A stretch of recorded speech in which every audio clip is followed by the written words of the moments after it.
All right, Larry Krueger here at Levi's on a Wednesday for the Pig and a Pickle Krug show after we sat down with Kyle Shanahan and John Lynch. Niners have had practice today, and let's give you a full breakdown of all the news and notes from Ninerland on this Wednesday. And there were a lot of news and notes, so let's get right to it. First of all, the Niners signed running back Sincere McCormick. Thought that was kind of interesting. McCormick was with the Raiders. He played he's a teammate of Spencer Burford's. They played together at University of Texas San Antonio. Good back. I mean, I think he's a good back. Now, I don't know if the Niners preferred Sincere McCormick and then that made Jeff Wilson jump to Miami, or if they wanted Jeff Wilson and Jeff Wilson jumped to Miami and then they pivoted to Sincere McCormick. I guess it doesn't matter either way. Wilson is in Miami on their practice squad. Sincere McCormick is here in Santa Clara on the 49ers practice squad. And, you know, he runs, you know, he's got a good body lean. He's not super explosive, but he's a really solid get every yard that's blocked for you kind of a back. Very good inside. Runs with good body lean, runs with good balance. You know, practice squad back who actually had a good second half of last year. I thought he looked really good in the second half of last year. He had some really good games. You can check his game log with the Raiders. Raider fans know he had some good games. He definitely had some good games for them. So Sincere McCormick is on the practice squad, and Jeff Wilson goes to Miami's practice squad. The Niners announced their practice squad today. At least 13 of the 17. They're allowed 16 practice squad guys plus one international player. And the way the rules are written, each practice squad player can be elevated to the active roster 3 times over the course of the season, and only 3 times. Teams every Saturday, the day before the game usually, sometimes it's Sunday, I guess if it's a Monday game, but teams can elevate 2 practice squad players every week. And make them potentially active on game day. So the Niners named 13 of their 17. It's believed that Isaac Alarcon, I believe, is going to be the international player, but he's suspended right now. So the Niners named 13 of their practice squad guys. Eli Apple, Junior Bergen, the punt returner is back, the rookie.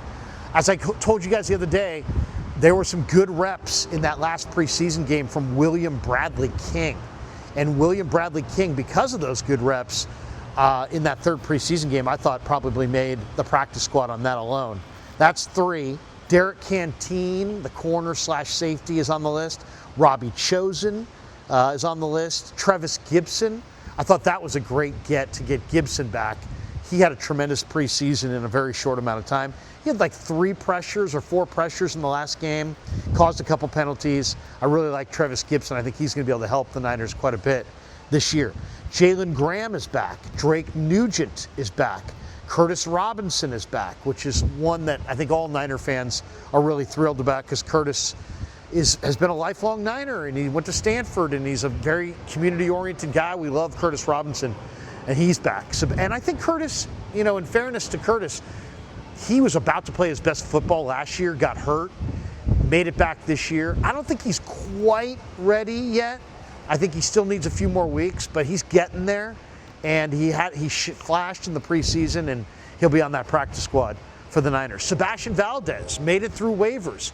I know. I was bitching, I was complaining, I was whining. Some of you are like, you're whining. I was convinced that they had lost Sebastian Valdes. They knew more than I. He went through waivers, passed through waivers. How about this? It's kind of an ominous note, actually. Not a single 49er that they cut was claimed by any other team. That's the first time I remember that. That has not happened. Generally, the Niners have 3 or 4 guys claimed by other teams. People want their players. Not this year. Not a single Niner was claimed. So Curtis Robinson, Sebastian Valdes, Malik Turner, Braden Willis, and Nick Sakel, all still on the practice squad. And as Shanahan said today to us, he's like, you know, I know it matters to the players because the practice squad, I think you get 210,000, and I think the league minimum is about 800,000. So it's a big financial difference, and it means a lot to the players, obviously. But Shanahan said, hey, look, man, I don't really think any differently if you're on the practice squad or you're on the 53. You're on our team. So I don't look at you any differently. I don't think of you any differently. I think that's a good way to look at it. I think that's a healthy way to look at it. I really do. Because those guys maybe they're gonna be your teammates. Maybe you're gonna need them. So I thought that was interesting. The Niners also added Jordan Jefferson. They claimed him off waivers from the Jaguars. Ex-LSU defensive tackle. They really liked him. And they waived Evan Anderson. Thought that was interesting. Maybe they can get Anderson back, but maybe not. Evan Anderson may move on. And the Niners prefer Jordan Jefferson. I'd have to go. I haven't spent any time watching any film of Jordan Jefferson. By the way, if you look up Jordan Jefferson LSU, you're going to find there's multiple Jordan Jeffersons at LSU. There was a quarterback named Jordan Jefferson at LSU that's older, and then there's this defensive tackle. But they signed Jordan Jefferson, or they claimed him off the Jaguar practice squad, and they waived Evan Anderson. The big move of the day, the Niners added Marquez Valdes-Scantling. And, you know, to me, it's not a great name. I mean, I'm not a big fan of this signing. You know, but he does know I can see why they made the signing. I'm just not a huge fan of this guy. He's got experience with Clint Kubiak, so he knows the system. I mean, that's the big positive here, is that he knows their system. He's been with Kubiak before. He knows the system. So, you know, he was released twice in the last 10 months, so it's not like this is a highly coveted player. But what he is an ex-wide receiver who's got some vertical ability, who can run off the coverage. He averaged 22.6 yards per catch last year with the Saints. He caught only 40, though, of his 86 targets. That's a really bad percentage. 40 of 86, that's not very good. In 24, he had 19 receptions in 14 games. So he was thought to be a much better receiver than he ultimately became. Just a veteran stopgap guy, but he does know the system. He is ready to roll, and I'm sure they'll throw him out there week 1. He'll be out there week 1. I don't know if he's going to be a long-term play, but he's here. Couple other notes. Carter Bradley and Tanner Mordecai both go to the IR with injuries. So the 49ers, we asked John Lynch and Kyle Shanahan, hey, are you going to have a quarterback on your practice squad? And he said, yeah, he's on his way here, in fact. We said, oh, great. Who is it? And he told us it's Adrian Martinez. Now, I like Adrian Martinez. I really do. I think this is a good pickup. Played at Nebraska, finished up at K-State in 2022. He's a NorCal guy. Born in Hanford, California. Went to Clovis West in Fresno. Football player, hoop player at Clovis West. Went to Nebraska, 6'1", 220 pounds, but he's a great athlete. He was undrafted in the 2023 draft. He's played for Detroit. He's played with the Jets, but his most recent stint is the one that I think that may have gotten him signed. He just played with the Birmingham Stallions of the UFL. He was the MVP of the league. He had 15 touchdowns, 3 picks. They won the championship. So, whatever the UFL was, the Niners have taken their best players. They took the UFL championship and MVP quarterback in Adrian Martinez. Now, I didn't realize the story, but Martinez actually had originally committed to Cal out of high school, and then was thinking maybe Tennessee, and then headed off to Lincoln to play for the Nebraska Cornhuskers. He went 20-27 as a starter in college with 51 touchdowns and 31 picks. He was pretty productive the last 2 years. What do I like about Martinez? Well, one, I think he's continuing to improve. He played well in that UFL. 2, he's fast. Talk about another guy with 4.55 speed. He's not quite Tanner Mordecai fast, but he's fast, and he likes to run, and he's an athletic quarterback. I kind of think mobility is the constant variable with NFL quarterbacks. So I'm excited about that. Couple other notes today. Kendrick Bourne was released by the Patriots, and he, of course, tore his ACL in 2023. We asked John Lynch, hey, you still looking for wide receivers? He's like, we're always looking to improve. So there's reports that the Niners have, quote, high interest in Kendrick Bourne. I'm not excited about that. He tore his ACL in 23. He's not the same player that he was. Go younger. There's a bunch of young receivers that are out there. Go get one. Go get one of those young guys and see if you can maybe hit a home run. Mario Williams. Mario Williams. That's the guy to go sign from the Rams, if he's even still out there. Also, by the way, the Niners are the betting favorites to sign Deontay Johnson. I don't know if Johnson signed somewhere today, but I just saw that. The Niners were the betting favorites to sign Deontay Johnson. All right, we talked to John Lynch and Kyle Shanahan today. Of course, immediately the topic is Jauan Jennings. And, you know, Lynch comes out, hey, Jauan's working through a calf injury. We're hopeful that he's there for week 1, but we got to plan ahead because he may not be there.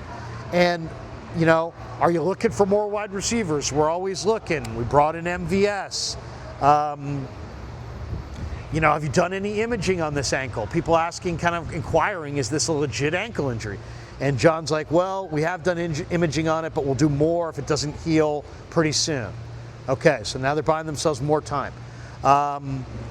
You know, he was asked, does JJ is it a contract issue? And John's like, hey, two things can be equally true. So yes, it's true. JJ wants a new deal. He's got a calf injury, but he also wants a new deal. Then John indicated to us that JJ a while ago asked to be traded, never rescinded the ask or the request, and just John was saying, hey, we're not doing that. We're not doing that. We're moving forward. We're not going there. We're not trading him. So obviously the Niners explored what they probably could have gotten, don't like it, and are like, screw that. We're not going to, trading him is not an option. So he will not be traded, it doesn't sound like, unless things dramatically changed.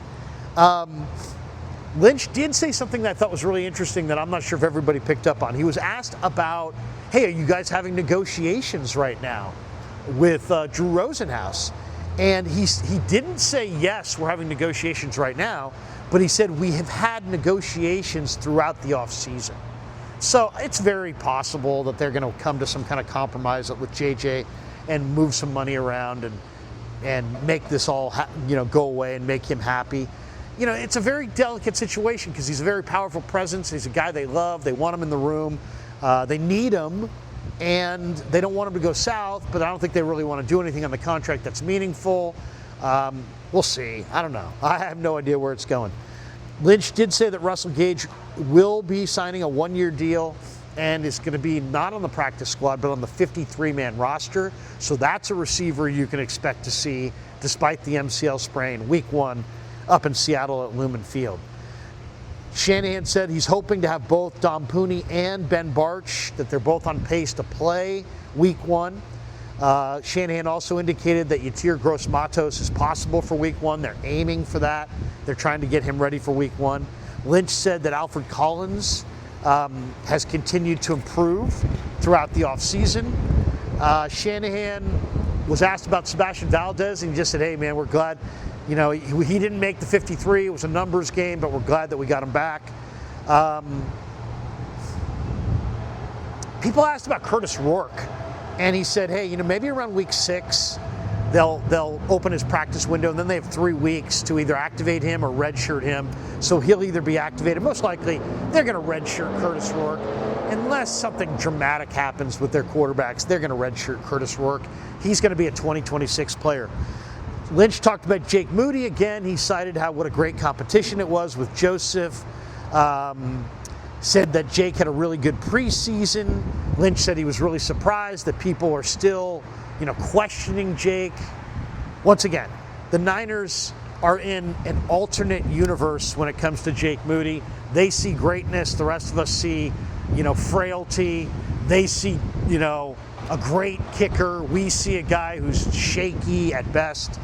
Shanahan was asked about Upton Stout's return to practice and said, yep, today's the day. Stout has looked very good on the practice field coming back from the calf injury. Lynch was pleased to announce that 10 of his 11 draft picks are going to make the team, including one undrafted player. I think this is actually a kind of a bigger deal than most people think. The Niners had their volume draft, and we'll see what happens going forward, but when you do add a big draft of players, that deepens your roster, and I have a feeling that there's going to be positive repercussions in 26, 27, hopefully 25, but definitely 26, 27, 28. One damper of a note, I was pleading with the 49ers, sign Willie Lampkin.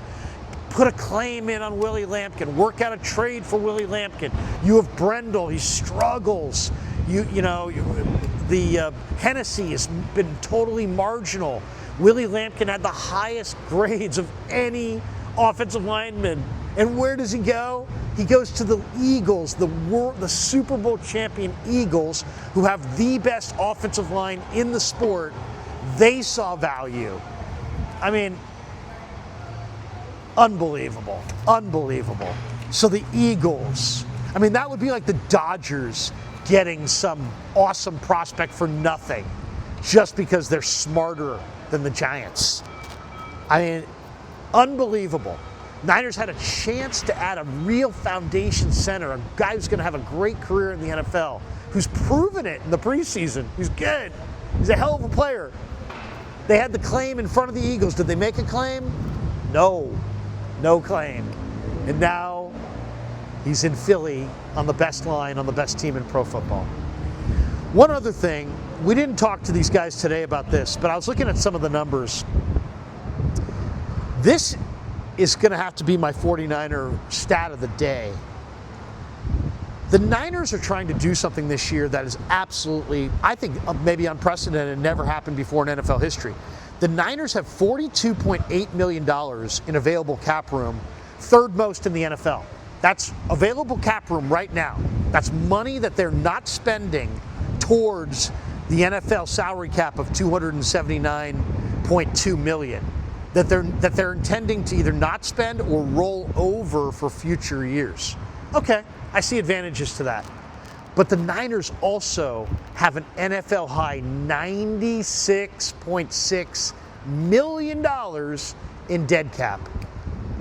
So if you add those two together, the 42.8 that's available cap that they're not using, and the $96.6 million in dead cap that they're not using, the 49ers this year are not using $139.4 million of the $279.2 million cap.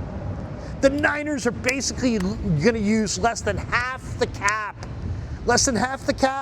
They're going to try to win this year in 2025 using 49.9% of the cap. There is no team in pro football that is using less money on the cap than the 49ers. I'm not a capologist, and maybe I've got these numbers completely wrong. You guys check it. But I don't think so.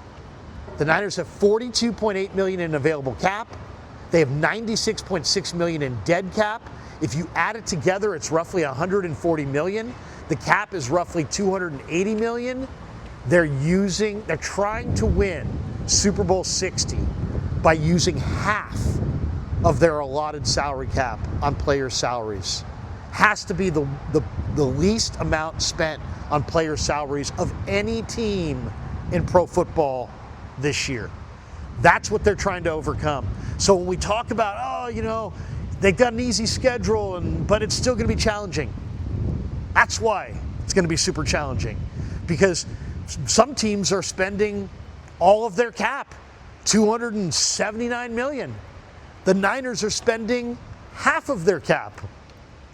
I mean, less than half of their cap, actually. Less than half of their cap.